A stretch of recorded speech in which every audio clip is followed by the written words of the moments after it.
سلام زخبركم تخاتاتلتي مدب سبورت سينما سمرة أبزز لكم وسلام انتعنان ناتمننا كمتي أبز حلفة مدباتنا زحبرناكم عب نفس وقف نزرقحو فيديو هايب نزقبرة تخاتاتالي بسمو نسزداليو تحستو مدب كنغربالو مخانا كالكم ناتو نجيرناكم نيرنا امبار كم مبصعنا انه حجي هايب غيرو اتنسو زداليو تحستو كنغربالو نستوكسنا تخاتاتالي بمسرة قلبكم نايلو متحستو مدب سبورت نغربالكم سناي مكتتال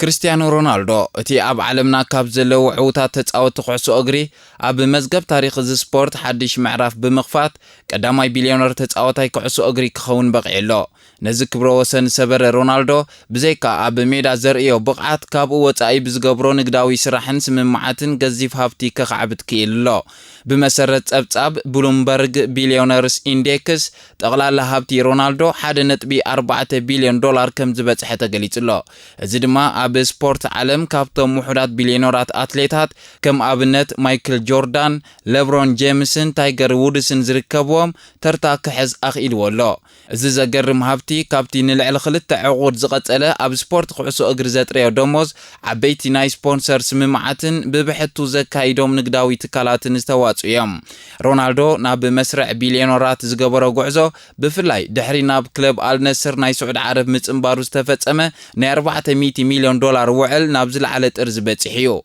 بتوساخي مسكم نايك زامسلا عبيت تكالات زغبرو ناي ادميو ملو وعلات كمون كابتي CR7 زبل ناي غزا رؤسو براند زرخبو اتوت ابزي عب اجاما بركيتيو رونالدو اب محبراوي مراقبيتات بمليونات زقصرو تخاتاتلتي بمهلاو كابز زرخبو اتوتون ازيلو المخان يقلت زني 1.4 بليون دولار هابتي زتهانصلو مسرتات اب استفلاليو امودما نحال حدوم استاساسرو عبيت منጭታት اتوت استمركوسيو قداماي دوموز كاب كلبات كعسو اغري كالاي سبونسر نغداو سممعاتن سالساي كاب ناي غزا رؤسو CR7 براند تكالات زرخبو اتاوي رابعاي صلوا اب محبراو مراقبيتات حمشاي دما بالحو وفرتاتيو دموس كريستيانو رونالدو كابتي اب مجمرتا زنبرو متانيا اتاوي كسابت حجي اب تاريخ سبورت رايو زيفلط متن زبصحلو ننايز تصاوتايزي زدنق عبيتن عوتن زنصبارقيو كابتي اب بورتغال زنبرلو تحت مبغسي جميرو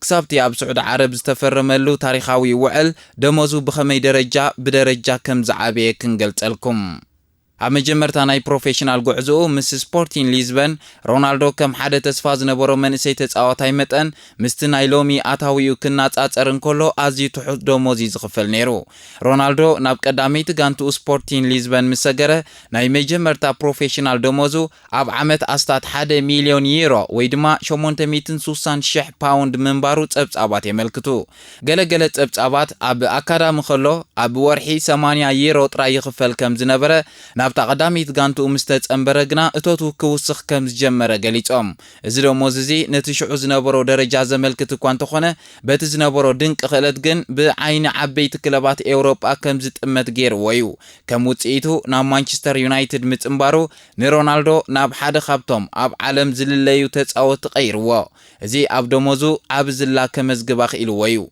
اب 2003 ناب مانشستر يونايتد مسكده دوموزو باغو وسيخو ناب استا 35 شح باوند ابسو من كبله زمالت اب عمد دارغا 1.8 مليون باوند مالتيو ازي كابتي اب سبورتين ليزبن زرخبو زنبره بلعل كلت عطفي بزح اب يونايتد بولت بقعت كري شوتوتات كقصرن وانچاتات كعترن مسجمره يونايتد بتدغاغام غزي وعلو ختحدسلون دموزون بومتن كتوسخون ترايت اموداتا غزيات نايتا خلب دموزو بزل على سلازوسخه رونالدو حدا خابتوم زل على زخفلو تصاوتي بريمير ليج خون بقيو እዚ ኮኸብ ተጻዋታይ ዓለምና ክብረ ወሰን ብዝሓዘ መጠን መሰጋገር ገንዘብ ናብ ሪያል ማድሪድ መኻዱ ንሮናልዶ ናብ ሱፐር ስታር ኔት ጥራይ ዘይኮነስ ናብ ሓደ ካብቶም ዝለዓለ ኣታዊ ዘለዎም ኣትሌታት ዓለምናውን ኣሰጋጊርዎ እዩ ኣብ 2009 ናብ ማድሪድ ምስ ተጸንበረ እቲ ዝኽፈሎ ዝነበረ ደሞዝ ካብቲ ኣብ ዩናይትድ ዝረኽቦ ዝነበረ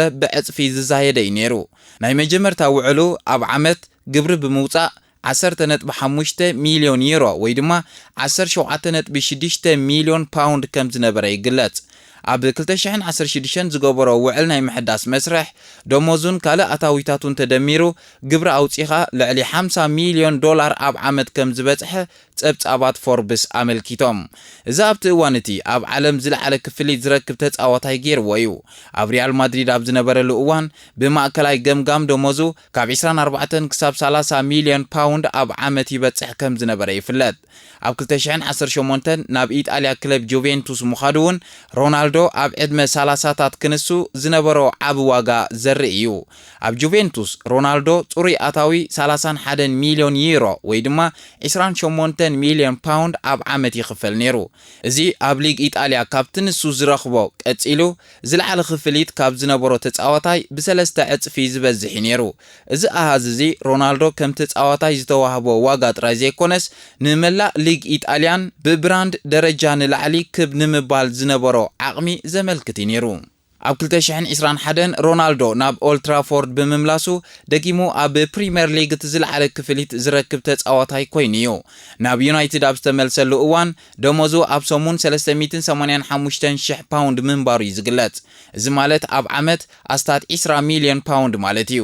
እዚ ደሞዝ እዚ ካብቲ ኣብ ጁቬንቱስ ዝረኽቦ ዝነበረ ብ500,000 ወይ ድማ ፍርቂ ሚልዮን ፓውንድ ኣብ ሰሙን ክቕንስ እኳ እንተገበሮ ኣብ ፕሪምየር ሊግ እቲ ዝለዓለ ኮይኑ ቀጺሉ እዩ።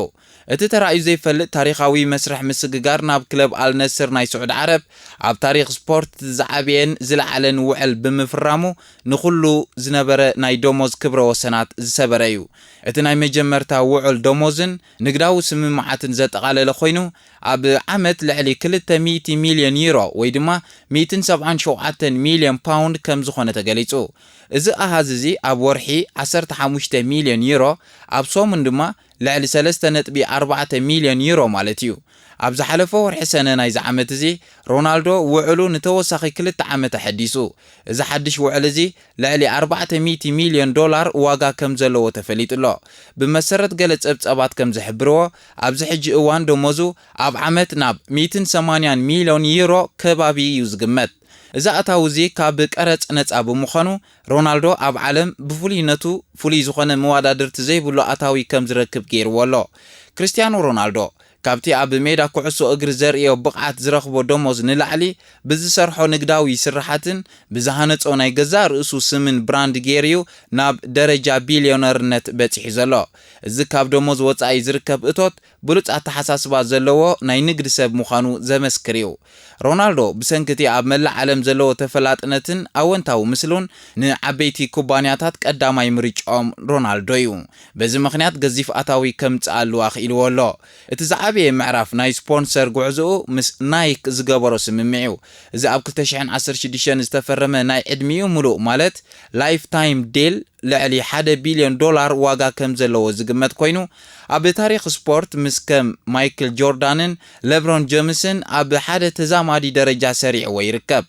ናይክ ንሮናልዶ ከም ናይ ኩሉ ግዜ ኣምባሳደር ብምውሳድ ካብ ስፖርት ምስ ተሰናበተ እውን ዝቕጽል ክፍሊት ክገብረሉ እዩ።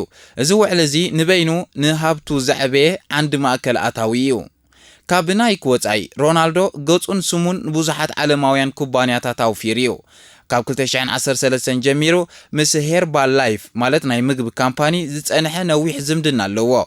ኣብ ታግ ሂወር ናይ ሰዓት ካምፓኒ ኣብ ዓውዲ ኣብ ለጭለጭቲ ነገራት ዘለዎ ጽልዋ የርኢ። ኣብ ባይናንስ ማለት ክሪፕቶ ካረንሲ ኣብ ዘመናዊ ዲጂታላዊ ዕዳጋ ዘለዎ ተሳትፎ የንጸባረቕ። ኣብ ክሊር ሻምፖ ኣብ ኤስያ ገዚፍ ዕዳጋ ዘለዎ ናይ መዋፈሪ ኣቑሑት ኩባንያ እዩ። ብሓፈሻ ካብዞም ዝተፈላለዩ ስፖንሰራት ኣብ ዓመት ብማእከላይ ገምጋም ልዕሊ 60 ሚልዮን ዶላር ከም ዝረክብ ጸብጻባት የረድኡ። እቲ ንሮናልዶ ፍሉይ ዝገብሮ ነገር ንሽሙ ማለት CR7 ናብ ናይ ገዛ ርእሱ ቢዝነስ ኢምፓየር ምቕያር እዩ። እዚ እቶቱ ኣብ ደሞዝን ኣብ ስፖንሰርሺፕ ዝምርኮስ ነገራትን ጥራይ ተሓጺሩ ኸይተርፍ ውሑስ ዝኾነ ምንጪ ባዕላዊ ኣታዊ ይፈጥረሉ ኣሎ። ንኣብነት CR7 ላይፍ ስታይል ዝበሃላ ትካላቱ ከም CR7 አንደርዌር ኤንድ ፉትዌር ካብ ብውሽጢ ዝልበሱ ክዳውንቲ ታሕቲ ጀሚሩ ክሳብ ሳእኒ ዝዝርጋሕ ናይ ገዛ ርእሱ ትካል ኣለዎ። CR7 ፍራግናንስስ ማለት ናይ ጨና ትካላት ሌጋስን CRን ዝኣመሰሉ ጨናታት ብሽሙ ብዓለም ለኻዊ ደረጃ ይሽየጡ። CR7 ደኒም ኤንድ ኣይዌር ናይ ጂንስ ክዳውንትን መነጽራትን እውን ዘፍሪ ትካል እዩ። CR7 Hospitality and Fitness ዝበሃል ንእንግዶት ኣገልግሎትን ስፖርታዊ ምንቅስቓስን ዝውዕሉ ወሃብቲ ኣገልግሎት ትካላት እዮም። ፔስታና CR7 ሆቴልስ ምስ ናይ ፖርቱጋል ናይ ቱሪዝም ጉጅለ ፔስታና ብምሽራኽ ኣብ ከተማታት ከም ሊዝበን፣ ማድሪድ፣ ኒውዮርክን ማራኬሽን ዝርከባ ሆቴላት ከፊትሎ። እዚ ንግዳዊ ስራሕ እዚ ንስሙ ኣብ ዓውዲ ቱሪዝምን እንግዶትን ኣስፋሕፊሕዎ ኣሎ። CR7 ፊትነስ ጂምናዚዮም ምስ ክረንች ፊትነስ ብምትሕብባር CR7 ፊትነስ ዝተባሃለ ናይ ጂም ማእከላት መስሪት እዩ። እዚ ድማ ነቲ ምስ ጥዕናን ስፖርታዊ ኣነባብራን ዘለዎ ምስሊ ይጥቀመሉ። ብዘይካዚ ምስ ኢንስፓሪያ ሄር ክሊኒክ ማለት ኣብ ዓውዲ ጥዕናን መልክዕን ብምእታው ኣብ ክሊኒካት ንቕለ ፀጉሪ ወይ ድማ ሄር ትራንስፕላንት ልዕሊ 50 ሚታዊት ናይ ወፍሪ ሽርክነት ኣለዎ። ኣብ ዘመናዊ ዓለም ዲጂታላዊ ህላወ ሓደ ካብቶም ዝዓበዩ ምንጭታት እቶት ኮይኑሎ። ሮናልዶ ኣብ ሰዓት እዚ ንጉስ ማሕበራዊ መራኸቢታት እንተተባሃለ ዝጋነን ኣይኮነን። ኣብ ኢንስታግራም፣ ፌስቡክ፣ ትዊተር ልዕሊ 800 ሚልዮን ተኸታተልቲ ኣለዎ። ኣብ ኢንስታግራም ጥራይ ንበይኑ ኣብ ዓለም ዝለዓለ ቁፅሪ ተኸታተልቲ ብምጥራይ ቀዳማይ ደረጃ ይሕዝ። እዚ ገዚፍ ቁፅሪ ተኸታተልቲ ኩባንያታት ዓለምና ዝደልዮ ዕዳጋ እዩ። ጸብጻባት ከም ዘመልክትዎ ሮናልዶ ካብ ሓደ ናይ ስፖንሰርድ ፖስት ኣብ ኢንስታግራም ጥራይ ካብ 2.5 ክሳብ 3 ሚልዮን ዶላር ከም ዝረክብ ይግለጽ። እዚ ድማ ኣብ ዓመት ካብ ማሕበራዊ መራኸቢታት ጥራይ 10 ሚልዮናት ዶላራት ከም ዘእቱ የርኢ። እዚ ኣታዊ እዚ ጥራይ ካብ ደሞዝ ብዙሓት ላዕለዎት ተጻወትቲ ኩዕሶ እግሪ ከም ዝበልጽ ይግለጽ። ካልእ መሰል ምስሊ ወይ ድማ ኢሜጅ ራይትስ እዩ። መሰል ምስሊ ሓደ ኣትሌት ወይ ዝተፈላለየ ሰብ ንስሙ፣ ምስሉ፣ መለለይኡን ድምፁን ንግዳዊ ረብሓ ንምርካብ ዘለዎ መሰል እዩ። እዚ ንሮናልዶ ሓደ ካብቶም ኣገደስቲ ናይ እቶት ምንጭታት እዩ። ኣብ ዝበዝሕ ውዕላቱ ምስ ዓበይቲ ክለባት ከም ሪያል ማድሪድን ጁቬንቱስን እቲ ካብ መሰል ምስሊ ዝርከብ እቶት ብኸመይ ከም ዝማቐራሕ ፍሉይ ስምምዕ ከም ዝገብር ይጥቀስ። ሮናልዶ ብሰንኪቲ ዝነበሮ ዓብ ጽልዋ መብዛሕትኡ ግዜ ልዑል መጠን ሚእታዊት ናይቲ እቶት ከም ዝወስድ ይፍለጥ። እዚ ካብ ሽያጥ ማልያታትን ካልኦት ንግዳዊ ንጥፈታት ክለብን ዝመጽእ ገንዘቡን ምቅሊት ከም ዝህልዎ ይገብር። እቲ ካብ ደሞዝ ወጻኢ ዝርከብ እቶት ሮናልዶ ውጽኢት ናይቲ ካብ ሜዳ ወጻኢ ዘለዎ ብቕዓትን ኣድማዕነትን እዩ። ቀዳማይ ነቲ ኣብ ሜዳ ኩዕሶ እግሪ ዝሃነጾ ዓለማዊ ዝናን ጽልዋን ከም መበገሲ ይጥቀመሉ። ካልኣይ እዚ ዝናዚ ምስ ዓበይቲ ኣህግራውያን ብራንድታት ብምስራሕ ግዙፍ መጠን ኣታዊ ከም ዝህልዎ ይገብር። ሳልሳይ ካብኡ ሓሊፉ ንናይ ገዛ ርእሱ CR7 ዝብል ብራንድ ናብ ዝተፈላለዩ ንግዳዊ ትካላት ብምስፋሕ ነባርን ዝቕጽልን ሃብቲ ይፈጥር። ኣብ መወዳእታ ድማ ነቲ ኣብ ማሕበራዊ መራኸቢታት ዘለዎ መዋዳድርቲ ዘይብሉ ጽልዋ ብምጥቃም ንዲጂታላዊ ዓለም ናብ ናይ ገንዘብ ዕደና ቀይርዎ ኣሎ። እዚ ኩሉ ብሓባር ድማ ካብ ተራ ቢልዮነር ሓሊፉ ኣብ ታሪክ ስፖርት ሓደ ካብቶም ዝዓበዩ ንግዳውያን ኣይኮናት ማለት ኮመርሻል ኣይኮንስ ክኸውን ኣኽኢልዎ ኣሎ። ቀዳማይ ቢልዮነር ኣብ ዝዓውዲ ስፖርት ክርስቲያኖ ሮናልዶ። ዝኸበርኩም ተኸታተልትና ብምክትታልኩም ክብረት ይሃበልና እንዳበልና ናይ ሎሚ ትሕዝቶ መደብ ስፖርት ኣብ ዝፈጺምናሉና ከምቲ ዝሓበርናዮ መደባትና ምስ ትፈትውዎ ሃይፐ ክትገብሩ ንላቦ። ሃይፐ ምግባር ንዓና እቲ ቪድዮ ባዕሉ ንገዛ ርእሱ ናብ ብዙሓት ሰባት ንኽበጽሕ ስለ ዝሕግዘና ሃይፐ ብምግባር ምትሕብባርኩም ክትዋጽኡ ንሓትት። ብዘይክኡ ሃይፐ ንዝገበረ ተኸታታሊ ንሱ ብዝደለዮ ትሕዝቶ መደብ ብስሙ ኣስፊሕና ከነምጻሉ ኢና። ኣብ ቀጻሊ የራኽበና ሰሰናዩ።